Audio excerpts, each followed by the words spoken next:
Ireland நாட்டில் வாழ்ந்து வந்த டேவிட் கேத்ரின் தம்பதியினர் கர்த்தருக்கு பயந்து தெய்வ பக்தி உள்ள ஒரு வாழ்க்கையை வாழ்ந்துட்டு வந்தாங்க. அவங்களுக்கு ஏமி கார்மைக்கல்ங்கிற ஒரு அழகான பெண் குழந்தை பிறந்துச்சு.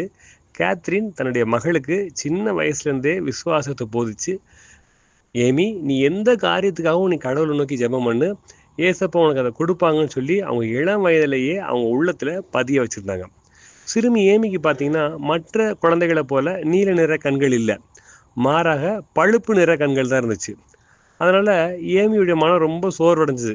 ஏன் மற்ற சிறுமிகளை போல மற்ற சிறு பிள்ளைகளை போல எனக்கும் ஏன் நீல நிற கண்கள் இல்லை அப்படின்னு அவங்க வருத்தப்பட்டது உண்டு. அப்போ தான் அவங்க அம்மா சின்ன வயசுலேருந்தே அவங்களுக்கு சொன்ன விஷயம் ஞாபகம் வந்து என்ன செஞ்சாங்கன்னா, அந்த மழலை வயசுலேயே ஏசப்பாவை நோக்கி அவங்க ஜெபம் பண்ண ஆரம்பித்தாங்க. ஏசப்பா எனக்கு நீல நிற கண்கள் தான் வேணும், இந்த பழுப்பு நிற கண்கள் வேண்டாம் அப்படி சொல்லி ஜெபம் பண்ணுவாங்க. அடுத்த நாள் காலையில் ஒரு ஸ்டூல் போட்டு ஏறி நின்று கண்ணாடியில் பார்ப்பாங்க. எனக்கு கண்கள் மாறிடுச்சான்னு பார்ப்பாங்க, ஆனால் மாறி இருக்காது. நாட்கள் ஆணுச்சு. ஆனால் அவங்க மனசு ஒரு வேளை ரொம்ப சோகம் அடைஞ்சிருக்கலாம். ஏன் ஆண்டவர் என் ஜெபத்தை கேட்கல அப்படின்னு கூட நினச்சிருக்கலாம். ஆனால் ஒரு காரியம் அவங்களுக்கு பின்னாட்களில் புரிஞ்சுது. என்ன அப்படின்னா, ஆண்டுகள் கழித்து தேவன் அவங்களுக்கு வச்சுருந்த அற்புதமான திட்டம் அவங்களுக்கு ரொம்ப தெளிவாச்சு. என்னது அப்படின்னா, ஊழிய அழைப்பின் பேரில் ஏமி இந்தியா வந்தபோது இங்குள்ள மக்களுடைய கண்கள் பெரும்பாலும் பழுப்பு நிறமாக இருக்கிறத பார்த்தாங்க. அப்போ தான் அவங்க இதயத்தில் ஒரு உண்மை உதிச்சுது. தேவன் என் ஜெபத்திற்கு இல்லைன்னு சொன்னது வீண் கிடையாது.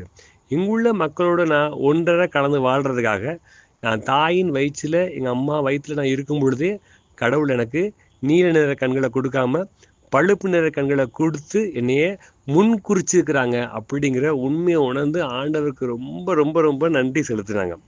நம்முடைய வாழ்க்கையிலும் பார்த்தீங்கன்னா இந்த ஏமிக்கு இருந்தது போல் பல நிறைவேறாத ஜெப விண்ணப்பங்கள் இருக்கலாம். ஆனால் நம்முடைய விருப்பத்துக்கு மாறாக பல காரியங்கள் நம்முடைய வாழ்வில் இருப்பது தேவனுடைய அனாதி திட்டம் என்பதை நம்ம ஒரு நாளும் அறியாமல் இருந்து விடக்கூடாது.